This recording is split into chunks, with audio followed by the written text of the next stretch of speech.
and Kojo Show.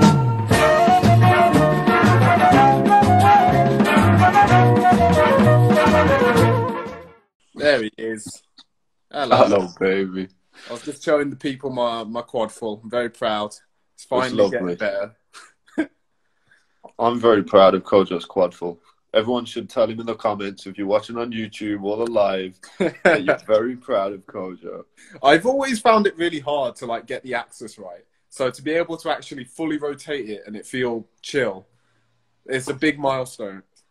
You're doing a good job, but oh, Josh says he's sad he missed the stretching session. We're going to do it every Tuesday, so join us next time. It'll be a blast. But today, I have an interesting topic for us to talk about. So, now, when I started tricking, and I think a lot of you will share this sentiment, it's kind of seen as a really good thing to be a well-rounded tricker. People would always talk about how you need to be well-rounded. And I used to think as well, I want to be a well-rounded tricker, like Velu. But now I've learned more about tricking, I'm starting to question that a little bit. How important is it to be well-rounded? So that's what we're going to talk about. yeah, because we both shared this kind of viewpoint for a very, very long time.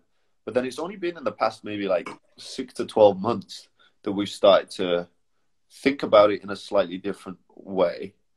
And we've touched on it in the past, but never quite to the extent that we want to discuss now. Because as Kojo said, it's always been a common thing. But what do you guys think in the comments, first of all? Have you always thought it's really important to be a well-rounded tricker? Because now both Kojo and I are kind of differing on that opinion. Yeah, because I'll tell you my stance. So basically, if you compare tricking to music, I think that's a really good analogy for it. It's an art form. We're trying to create something. When you do a combo, it's like you're making a song. You're trying to create a piece and put it out. So if you compare it to music, then you'd want to be some kind of a well-rounded musician, have a base in understanding music and how to read music and stuff like that. But you're not going to become the best rapper in the game if you're working on your classical music and you're playing the tuba and stuff, and you're also trying to do death metal at the same time.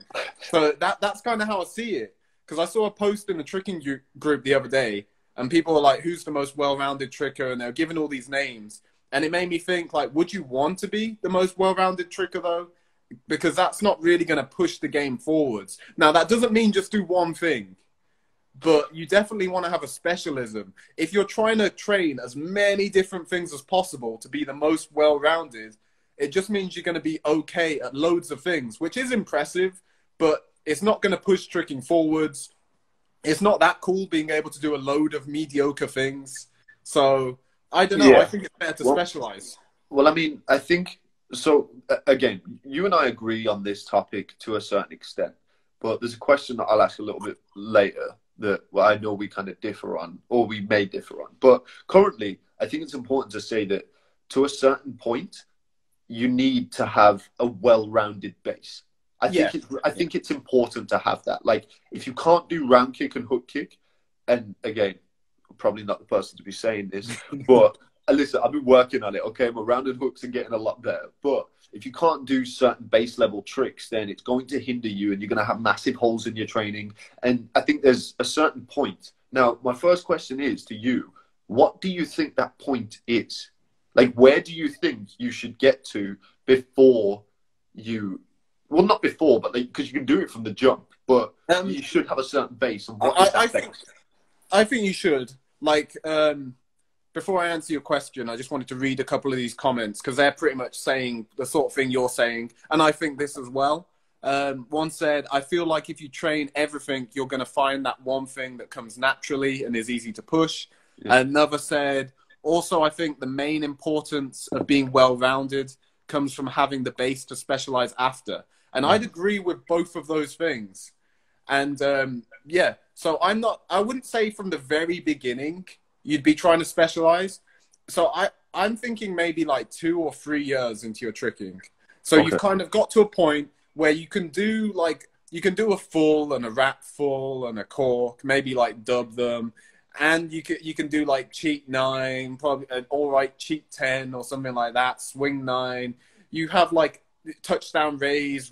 You've got like a base level of tricking. You can do a little bit of tumbling, maybe to a double full or something. Mm-hmm. You know, you can do kicks up to like, yeah, 10s, that level of kicking. And maybe your kicks, they're not like the sloppiest thing in the world. They're kind of all right.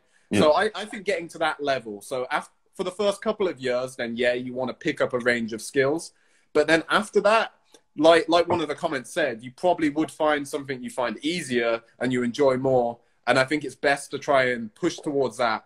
Also to have a vision of what you want your tricking to be and push towards that. If you're just trying to get the biggest range of tricks, it means you'll have a huge range of not that good tricks unless you have a lifetime to train, unless you start as a 5-year-old and you're like Michael Guthrie. But there's only one of them.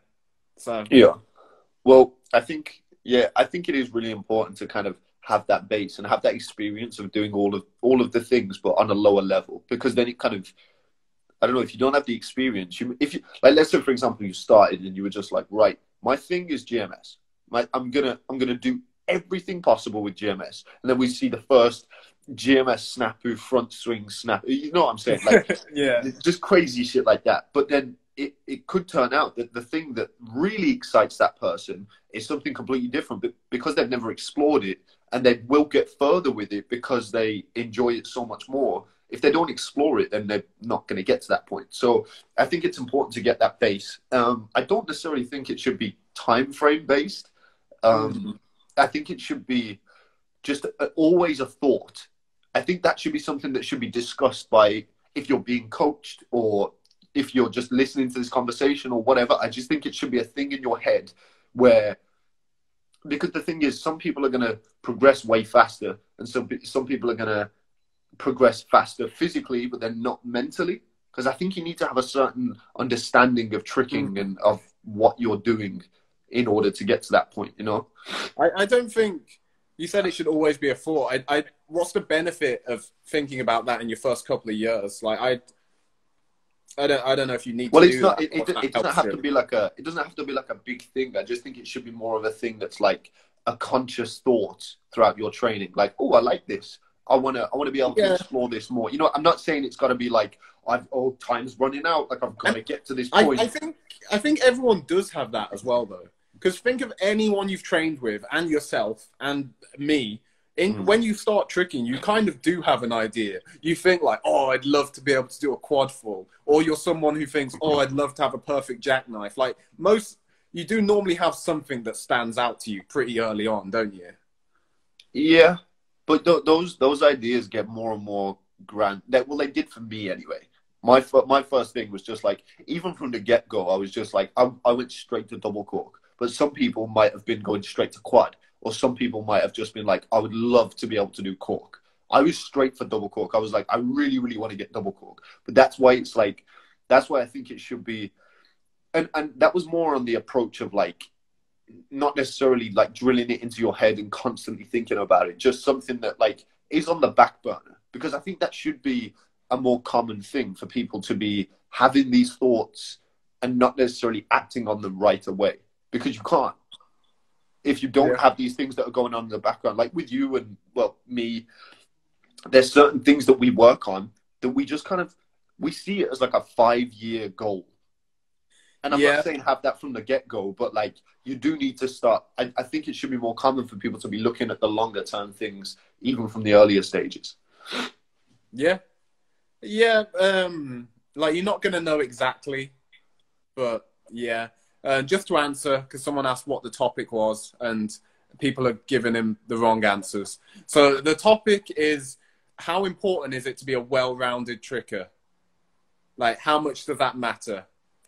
And I think to some extent you do want to be well-rounded. You want to have like a base level, like we said. But my problem, the main thing I wanted to point out was just people who've been tricking for a long time, and it's kind of still held up to be like a really good thing, where it's actually not attainable for a lot of people. So yeah, Michael Guthrie is a great example. You could look at him, and I used to when I was younger and think, oh, I want to be like that. I want to be great at everything. I want to be super good at everything.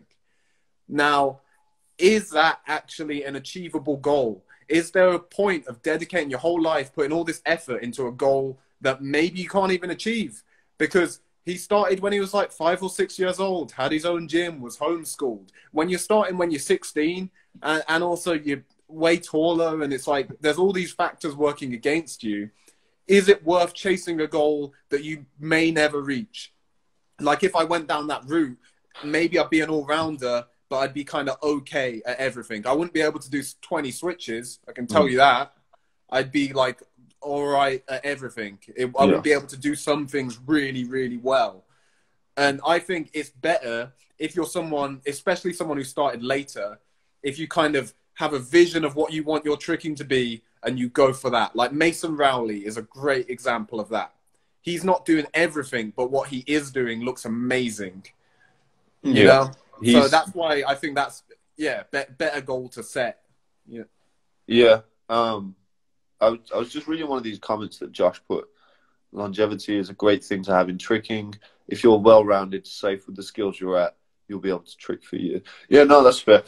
Sorry, when I read that, I thought you were saying something different. Because that's one thing that I have seen people talk about in the past, where it's like if you're well-rounded, you're safer and you're kind of, I don't know, you're considered more of like a, I don't know, there's always been this kind of stigma that comes with like someone who's like a twist spot, for example. But they're just as important as the people that only do kicks.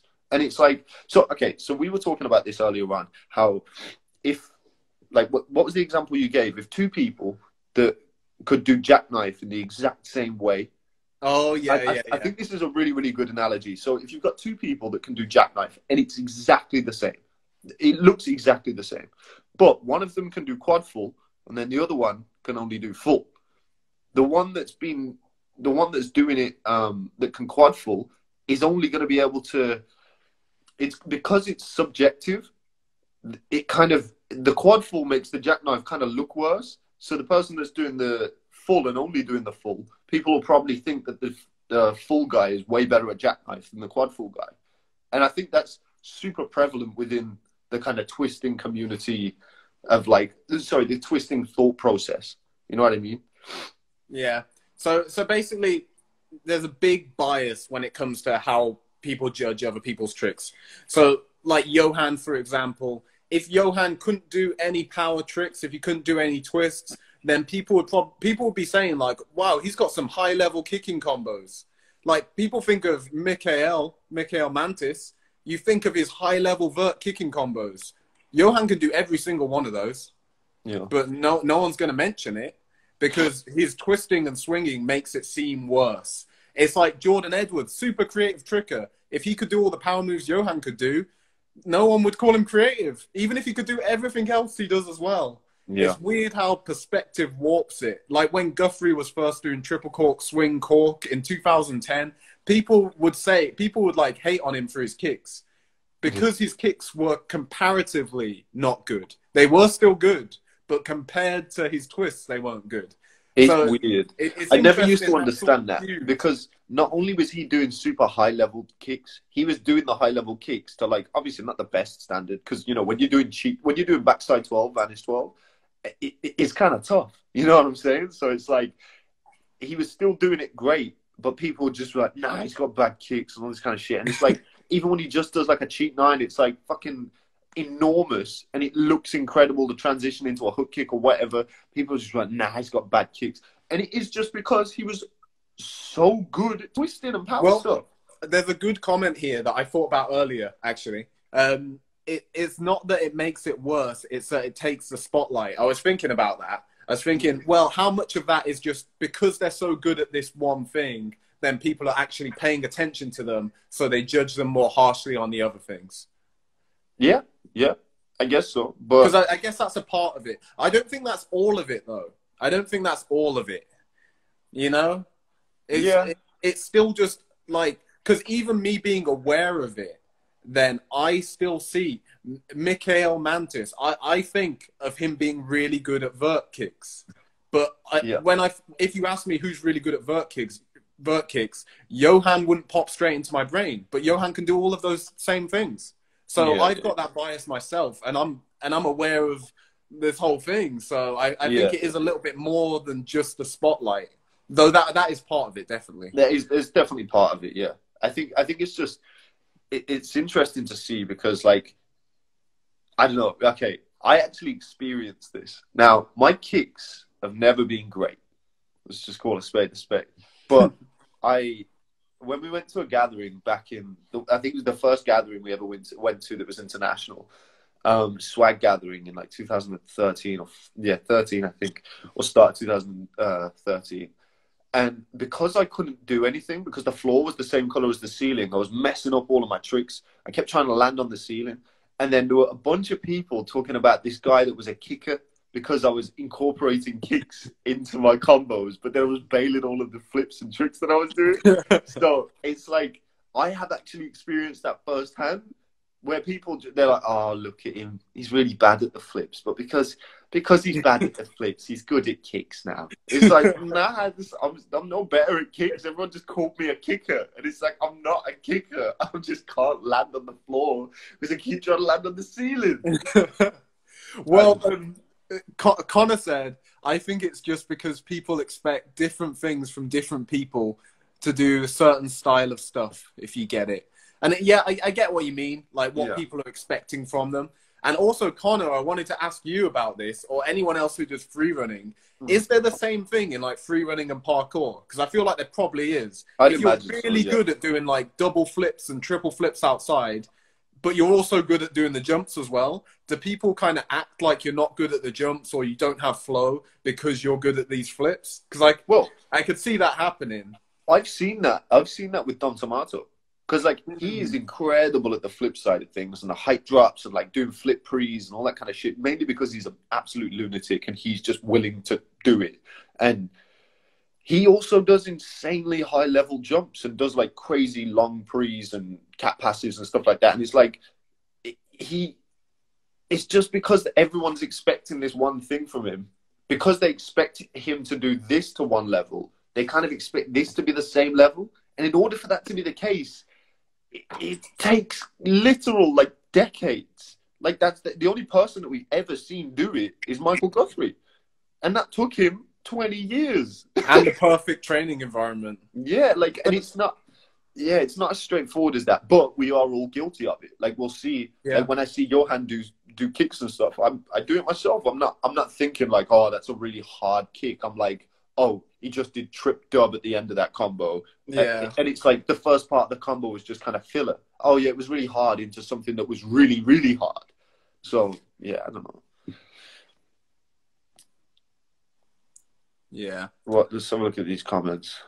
What are they saying? I don't get any of them. Yeah, some of these comments are kind of, I feel like one of them says, delay. No, people notice it if you share it because people associate you with it. Like, what are you talking about? Like, what? All right, okay. All right, we got a response from Connor. Okay. He said, this is to the free running question. Like, are people more disregarded because they're good at flips? And does it make them seem worse at parkour stuff? He said, well, yes and no. Some people are amazing, all-rounded athletes like Ed Scott and Don Tomato, but some are good at certain areas. So, I mean, maybe. So if you are really good at everything, then you get appreciated, I guess. Yeah. I think you're just under more scrutiny if you are good at one area. But that's just part of it. You just got to take it on the chin, you know? I want to respond to this comment. Go on. Deadly Art said, honestly, kicks complete a combo or tricking. Imagine just seeing twist or flips. It honestly would be boring. And kicks are implemented into other swing throughs in order to do twists and flips. Okay, that's fair enough. Fair enough if that's your opinion, but I wholeheartedly disagree. Because to me, it doesn't matter what you're doing, in my opinion, with tricks. Like, you could do a whole combo of kicks, but if you're doing them like Ilya, then I'm going to love every second of it. But if you're doing a whole combo of weird tricks and transitions and just doing the flip-based stuff, then that's really interesting if you're making it look like odd or something like that. Mason Rowley just doing Mason Rowley doing all his front swings and back swings to a double cork to split. That doesn't need to have any kicks in it, and it looks incredible. And I guess that can be your opinion to not like that. But I think that looks incredible, just like Danny Graham's kicks look incredible. I think it's great. I think it's just I think it is. So the question I wanted to ask you was like if you had to choose, which one is more important? Having a bunch of, like, if we could control what everyone does now, if you had to choose, what would people do? Would everyone kind of focus on their lane, or would you get as many all-rounded trickers so that we can get as many Michael Guthries as possible? Now, in order to like push the sport, which one do you think is more important? And the reason I'm asking is because, like, think about Guth. Once he just I remember there was a period we were like, oh yeah, he hasn't done rat, because you're always thinking, has he done it? And the answer is usually yes. But there was a period when we were coming up where it was like, has he done it? Oh, he might not have. And then he could just, when he does, he'll do it, and he'll do it way better than anybody else ever. It's crazy how that's changed now, though, because like the gap's wide now, isn't it? Like in terms for power tricks, the gap is getting wide with how far ahead Shosei is. Like, not than everyone, I guess, even with like Johan to some extent. And then there's Alexander too, but Shosei is quite a long way ahead of everyone else at this point. It's not in the past. It was always like, oh, Mike Guthrie could just post a video of him doing what everyone else has been doing. Like tomorrow, he could just come out with it. But now Shosei is like too far beyond. But to your question, then I think everyone should have a base. I agree with that. I agree that everyone should have a base and have like a solid level of basic kicks. Well, they don't have to if they don't want to, but I think you should. Yeah.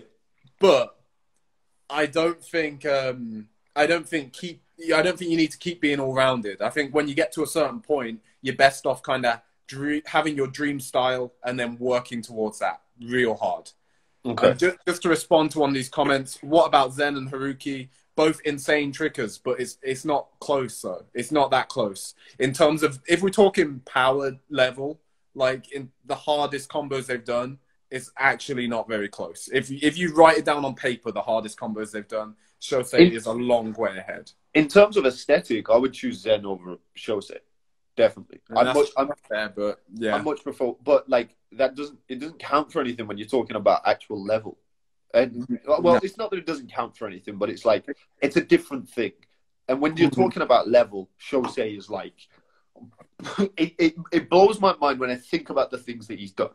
It's just a twist above, pretty much. It's like Zen's hitting like trip dub, but Shosei's hitting trip and doing like trip quad instead of dub trip. It's just like a step above, and an extra twist. That's not a small thing. That's a huge gap. When you're doing one more twist than everyone else, that is a huge gap. That's like thousands of hours of training, the difference between one twist. So Shosei is quite far ahead. Yeah. What are people saying? Connor said, I would rather people train their own style, like their own strengths, because it will turn into looking the same. We won't get their unique style. I think if everyone trains the same thing. Yes, it's important to have all-rounded basics as well.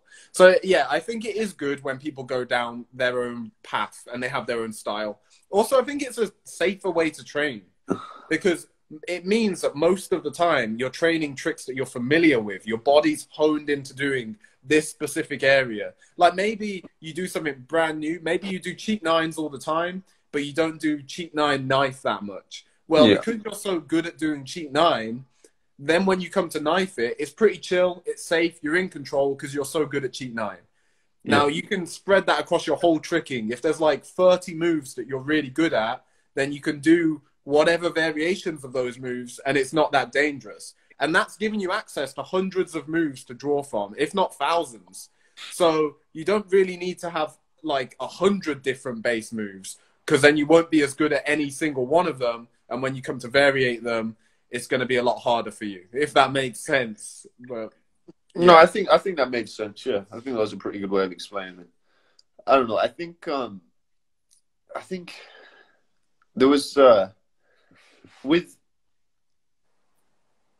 coaches and stuff like that, because there are more and more coaches that are kind of coming along. I think once it gets to a certain point, I think coaches should be kind of enabling their students to kind of explore their own paths, in the sense that, like, because for me, when I'm teaching, like, my natural instinct, like, every single person that I teach, I really want to get them doing races. It's just the way it is. I want every single person that I teach to be able to races.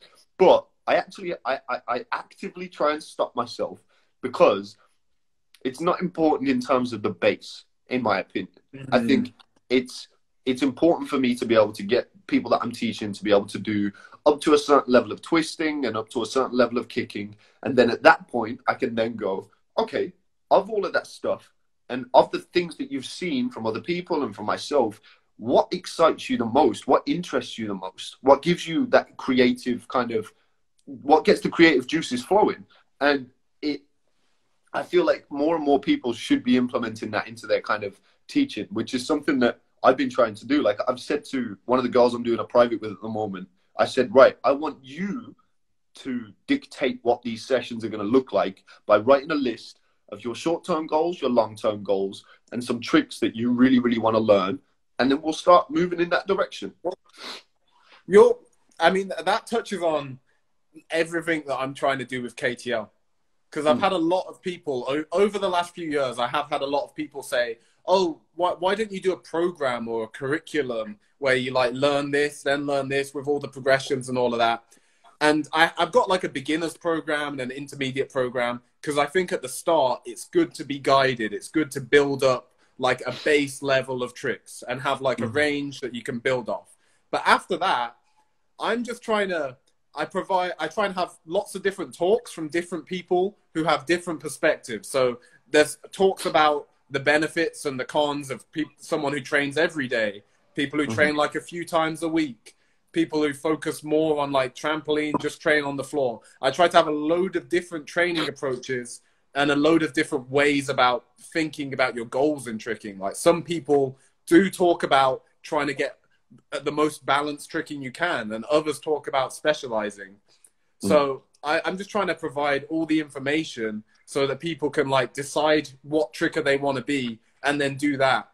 Like, people are always messaging me about what to do next. I'm like, you need to decide for yourself. You need to be the tricker you want to be. Not, I don't think everyone should be following a formula. I think you should get to a certain point, and then you need to be thinking for yourself and deciding what you want to do.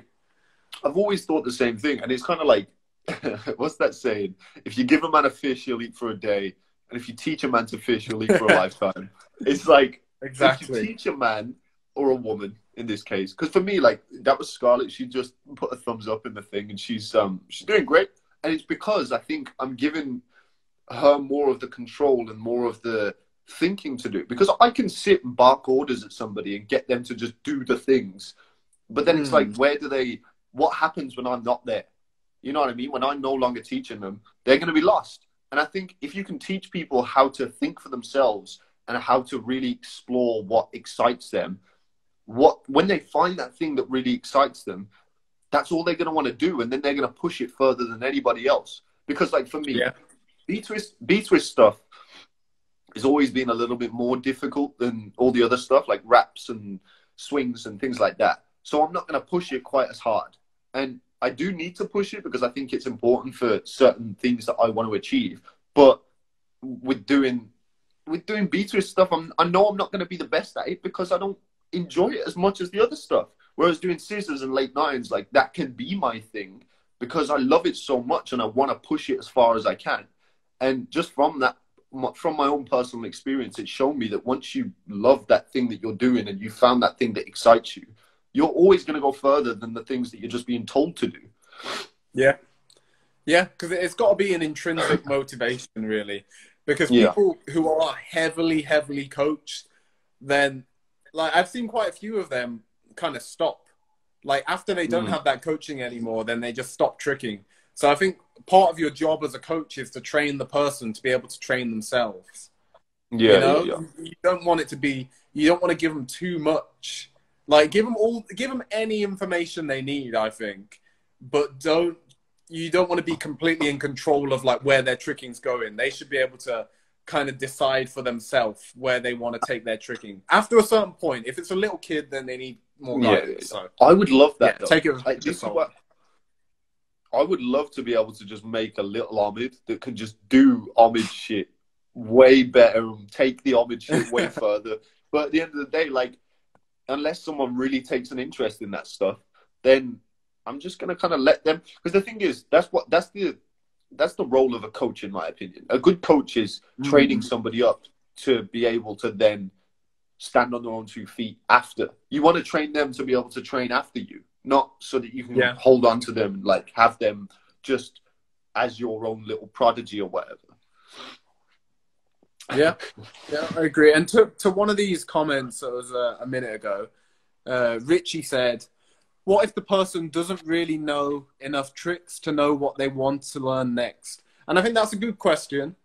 But what they should do in that situation is watch a lot of tricking. I think that's really valuable. Like when I used to teach classes at UTX, then I actually, back when I worked at the office, I printed out a list of like trickers and sampler names. I printed out a load of them, and then I gave it to all the kids. I gave them all like a list of trickers that they should go and watch, because I think that's super important. You need to watch people and just see which tricks you like. Maybe you see something, you think, wow, that's awesome. And then you probably won't even be able to just learn that trick. You'll have to learn a load of tricks to get there. So that's a good way to build your base, really. Just like see tricks you like and try and learn them, because you'll learn a lot on the way. So, yeah, I agree with what you're saying, and it's something. There's a couple of comments in here that are kind of, I don't know, running off the back of the past few things we've discussed. So one of them was Krite Tamo said, "Do you spot a lot when you're coaching?" Now, I think this is actually a good question, because it's like it is all kind of a part of this, because everybody wants to be spotted, and everybody wants to be spotted for as long as possible, generally. But I'm always, as quickly as possible, I'm removing myself from that situation. So people do have to stand on their own 2 feet, and they have to get over that mental barrier, because otherwise I become their crutch, and I should not be their crutch. My whole philosophy with coaching is always that even if, because obviously it's part of my income, like it's part of my job, but my whole philosophy is you want to get rid of me as soon as possible. And I want to train you so that you can get rid of me as soon as possible. Because the whole point of me teaching is so that I can get people to really flourish and actually be able to explore the tricks that they want to explore themselves. I shouldn't be a part of it. I should just be assisting with the process. I think spotting is valuable, though. I think it's choosing when to use it. I think especially with small children, when you're talking about like under 8 years old, then I think spotting is an incredibly useful tool. Because if you're teaching back handsprings, back tucks, stuff like that, and even aerial as well, you can just kind of make them do it. Well, I can just kind of lift them around. And once you've done that enough, then they build up the awareness, and then you just kind of don't put any pressure in. You don't actually spot them, you just pretend, and they're just doing the move themselves. Yeah. But I do think that lots of people have an over-reliance on spotting. You can get, like, the student can get too used to it, and then they don't want to do stuff for themselves.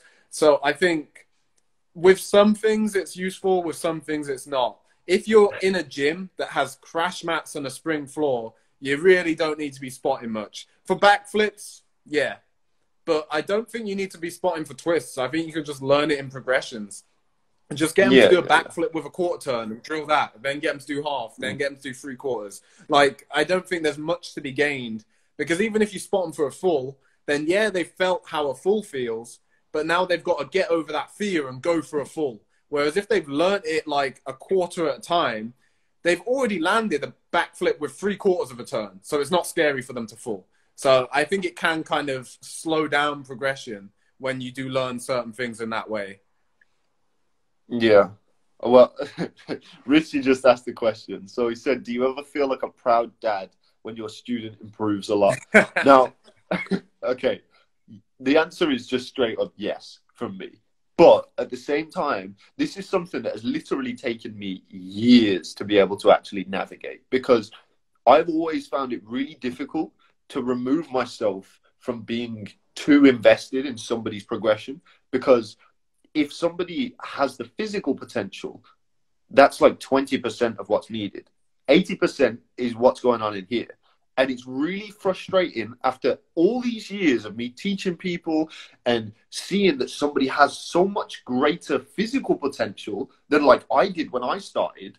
And I'm seeing it and I'm like, yo, you could be amazing. You're picking these things up so quickly, but then because they're getting it easy, or just because they're not that into it anyway, they just don't care and they don't give a fuck as much. So then they just end up stopping doing it. And it hurts, man. It actually hurts, because I'm like, you could be something so great, but you just don't have that mental side. And it's so frustrating. So you have to kind of remove yourself from it. You do. Because I used to get, it was really annoying, and it is quite upsetting. Like when you try really hard, because sometimes it's for months at a time or even years. You're trying to teach the kids, you're trying your best to like tell them how to approach tricks and technique and trying to make them as good as possible. But they don't really care. And whenever you're not looking, they don't bother to practice. They just piss around. Well, it's exciting as well.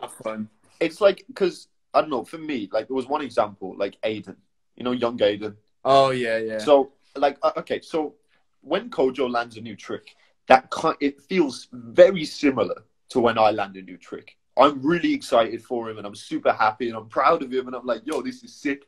And then there was this kid named Aiden, and he was pushing. He got to like a pretty good level before he stopped.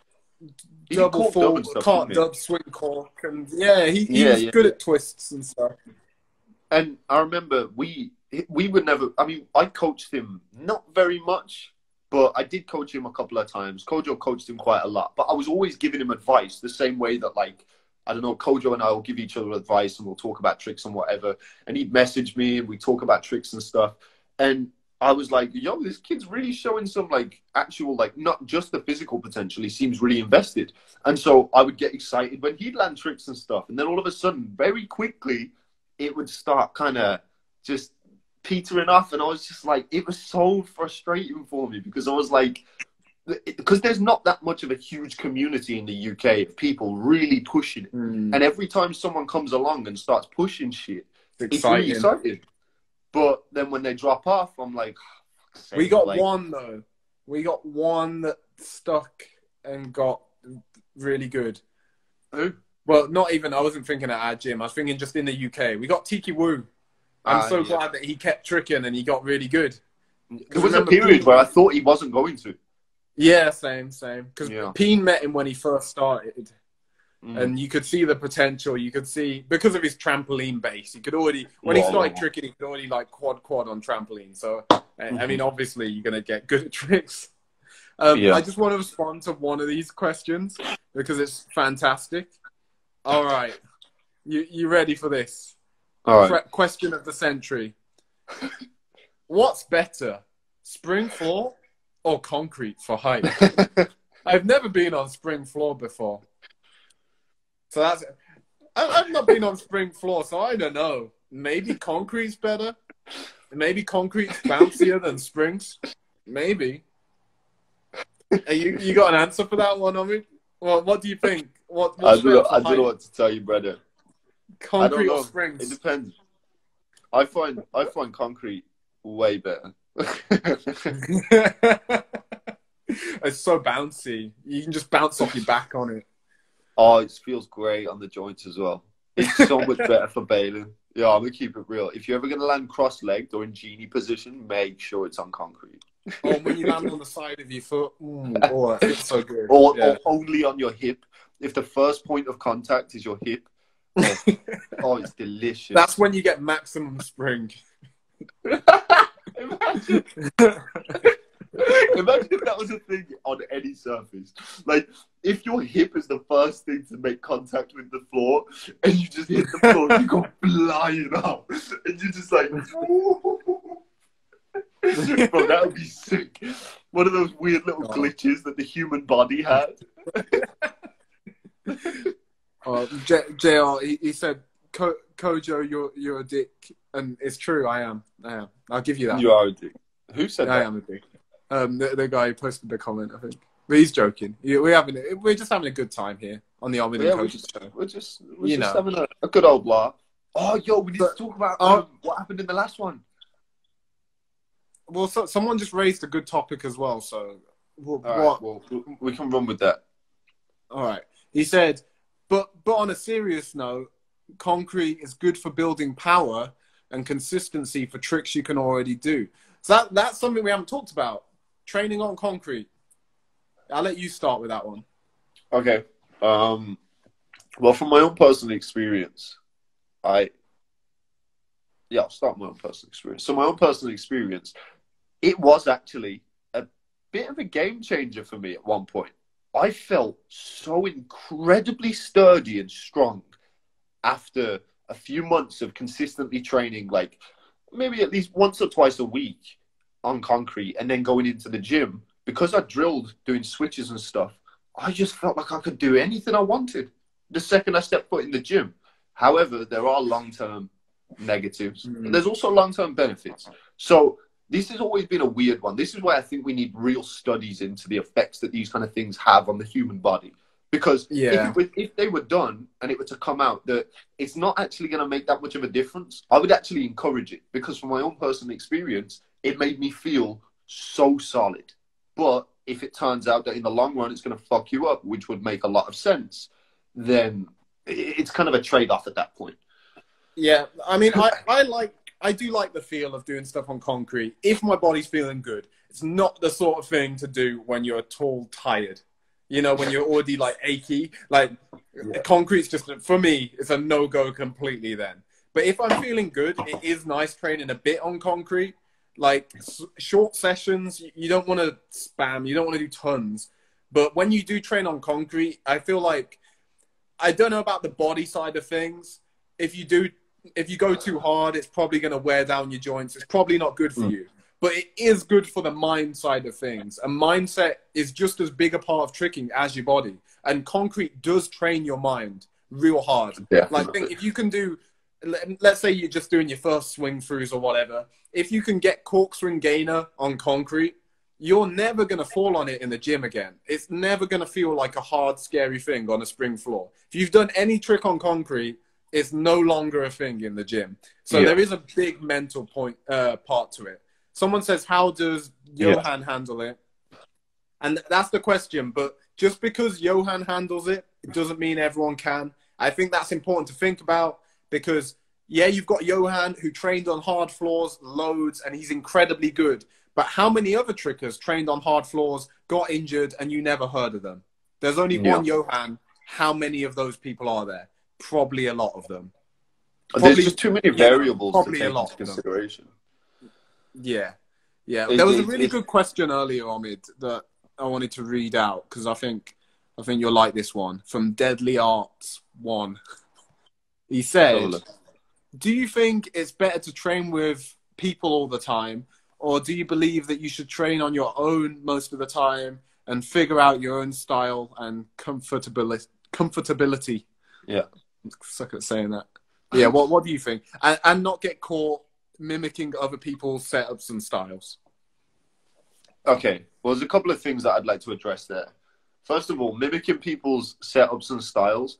Setups, you're always going to be mimicking someone's setups because there's only like 7 setups. So it's like, and in terms of style and stuff, I don't know, my thought process on mimicking is actually like, I would encourage it in the earlier stages. I think you should kind of mimic multiple people that you admire to then create your own style. That's one way of doing it. There's obviously multiple different ways of creating your own style, but I think that's a good way to do it because that's kind of what I did.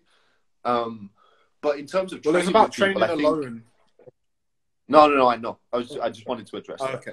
In terms of training with people, I think it's just a balance.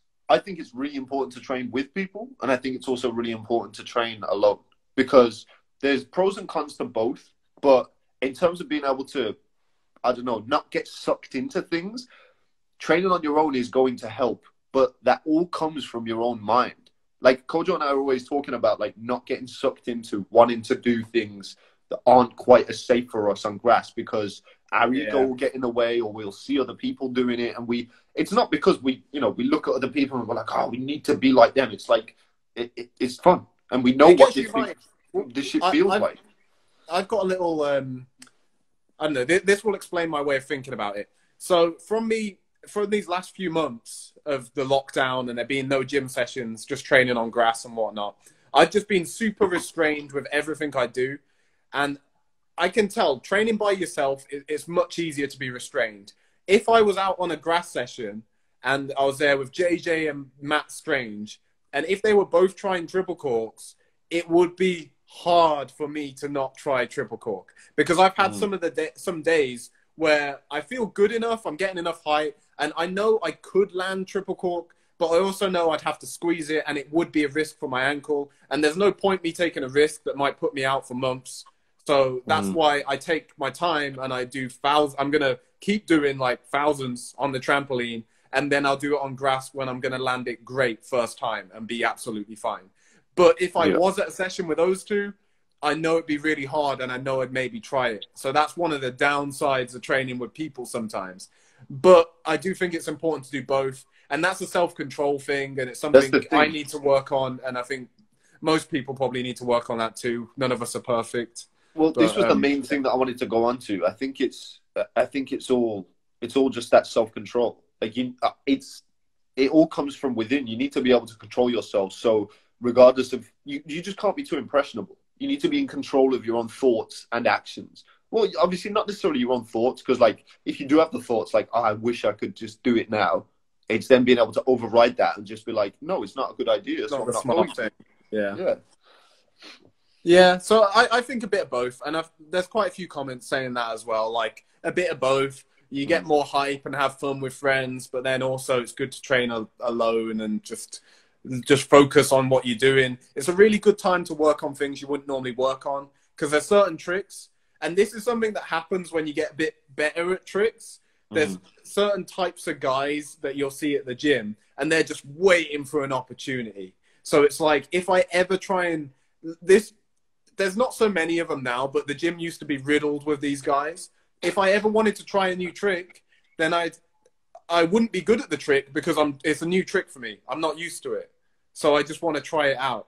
And I try it, and then I'd get these guys coming over and trying to give me tips. When they suck at the trick too, like, and my process is like, I know what I'm doing wrong. I just need to practice it.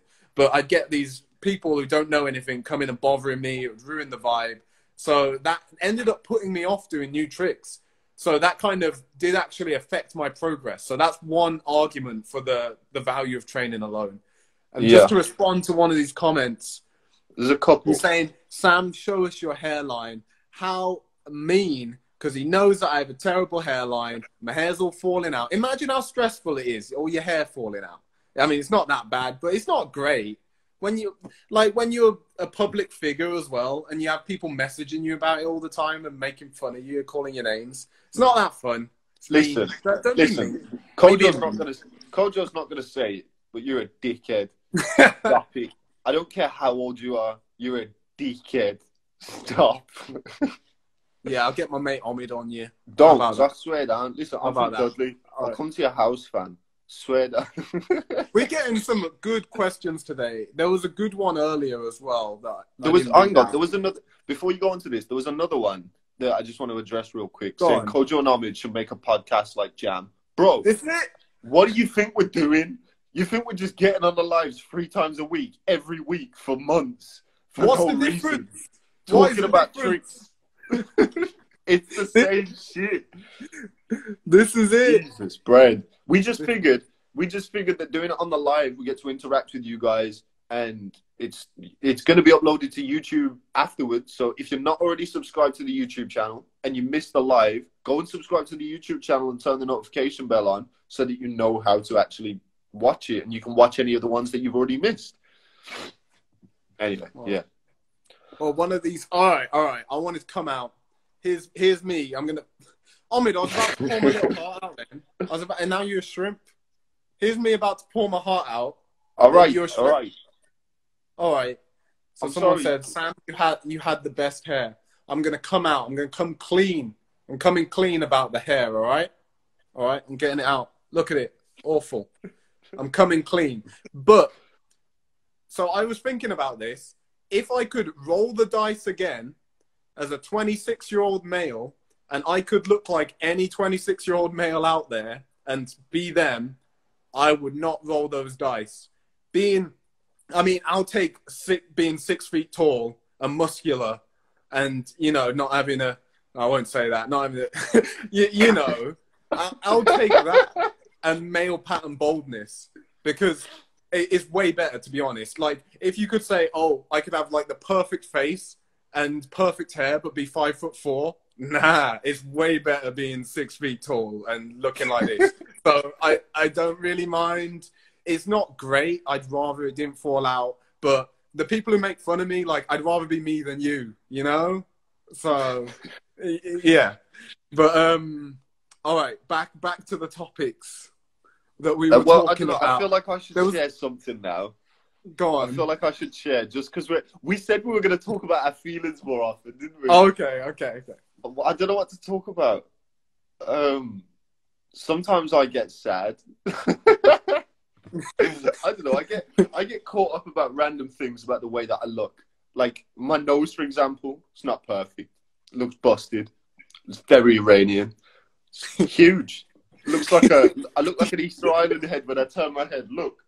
Look at that. You can hang your coat on it, but I don't care. Honestly, like, it's got to a point. It used to bother me quite a lot. Like when Kojo used to talk about my nose and shit, I was like, yo, this is killing me, Brad. I hate it. I feel like I'm being attacked because of things that I literally cannot change. And then I was just like, but I don't give a fuck. Because at the end of the day, like, the way that people look and the way that your appearance is going to be over the years is always just going to gradually change and probably get worse as you get older. So I'd rather just be more focused and more concerned on what's going on in my head and my legs, honestly. As long as my legs are doing what they're meant to, then I'm happy. As someone said, you guys do tricking, you should not care about how you look. You're cool anyways. It's true, but when people... True, but when people cuss you out because of the way you look, it's easier said than done. No, but do you know how many comments I get on YouTube of people saying that I look like a cunt?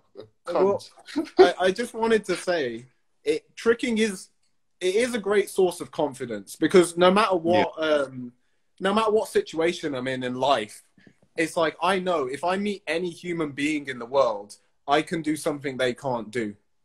Like even take Shosei. Like, has he done Corking Full Out and Tramp? It's like there's always something, whether it's on the trampoline or the floor, or so. There's always something, and it's cool to be able to know that. And like 20+ switches, it's cool to know that anyone I meet, I will be able to do at least one thing they can't. And I think that's what everyone should go for with their tricking, because that's just going to give you so much power going through life.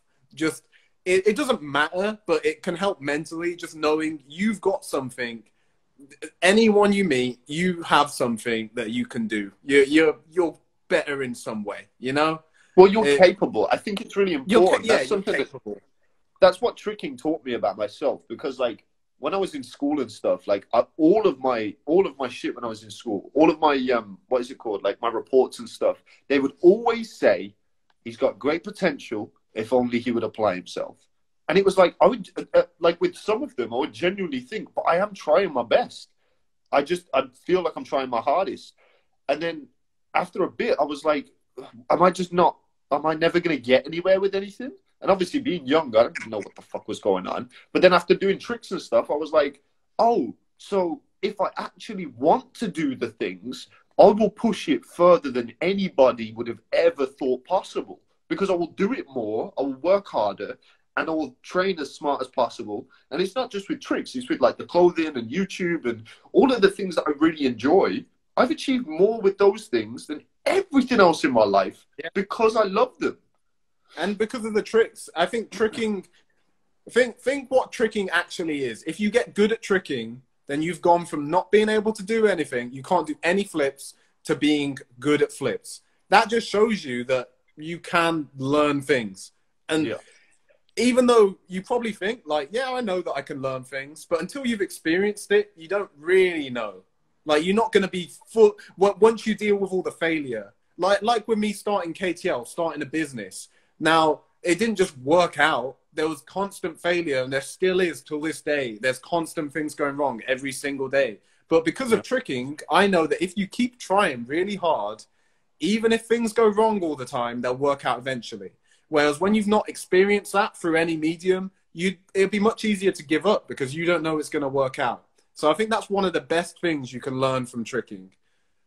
All And right. this is the final sermon in the Church of Shramid for this evening. Everybody needs to learn how to learn things. And once you learn how to learn things, anything is possible.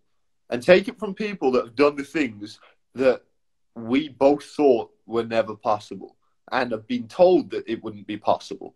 Like being able to build a business that we can literally live our lives off of because of these flips that we're doing. So, look at my tail. Look at my tail away. Look at my tail. So thank you for joining us for this week's episode of the...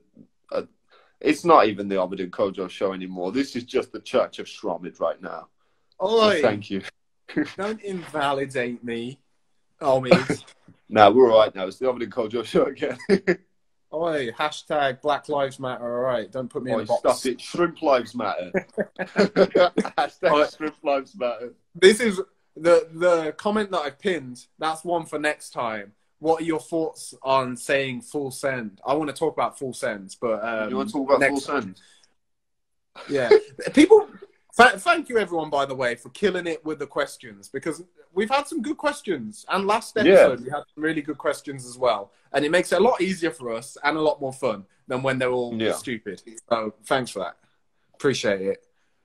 Well, how long have we got left now? Like a minute? It hasn't come up. No, we started a couple minutes late, actually. I forgot it was on mine. I was thinking it was on yours. So we got a couple minutes. And we got, what's your thoughts on comparing yourselves to other better trickers? That's one that we could get really into as well. And we've only got a couple minutes. That's a whole one. Yeah. That's a lot. Yeah. But yeah. Do you want to do the sleep one? The sleep one. What does he say?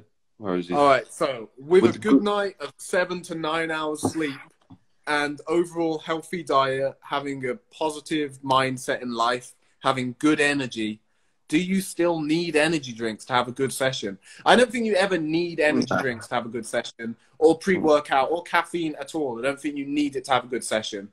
I think sometimes it's fun for a different type of session. If I have an energy drink, or every so often, I used to have it a lot more like pre-workout, it's not because I need it to have a good session. It's just because I want to have a session in a different state of mind. Like,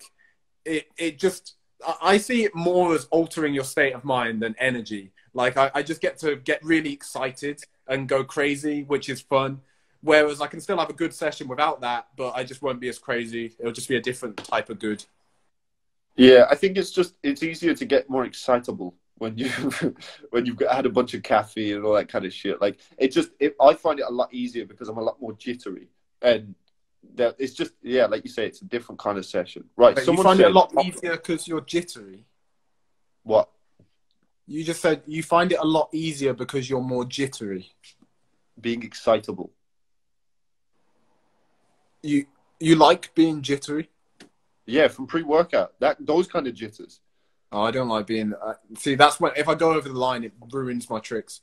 I can when I have pre-workout, that's not the kind of jittery that I'm talking about, though. It's like, okay, tingly. You know that kind of tingle that you get from drinking pre-workout? Oh, yeah. You know when you kind of feel it in your body and you're like, oh, this is coming now. I've tingled. Oh, yeah. Fucking shut up.